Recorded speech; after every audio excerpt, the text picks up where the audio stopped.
এই এটাকে বল। আমি কইছিলাম না ম্যাডাম করে একটা খোলা লয়ে আসছে, এই দেখেন এবার নিজের চোখে। ঠিক আছে ইপ্তি, আমি দেখছি বিষয়টা, তুই যা। এই এটাকে বল। আরে এটা এই ওকে ওকে তো আমি চিনি না। এই শালি, তুই চিনিস না মানে? তুই তো আমাকে ডেকে আনলি। এই আর কত নাটক করবি তুই? হ্যাঁ, তুই কি ভাবছিস আমি কিছুই জানি না? আমি সব কিছু জানি। কাজের মেয়ে আমাকে সব কিছু বলেছে। আরে আমার বাইরের লোক সবাই বলতো যে আপনার স্ত্রীর চরিত্রের সমস্যা আছে।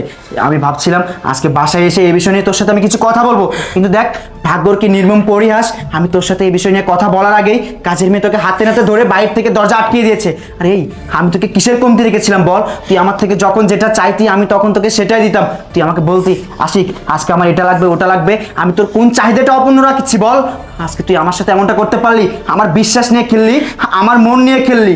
আমার সাথে এমন একটা চিট করার আগে তোর বুকটা কি একটি বারের জন্য কাঁপলো না? আর এই তুই আমার সাথে এমন কাজটা এবার কিভাবে করতে পারলি?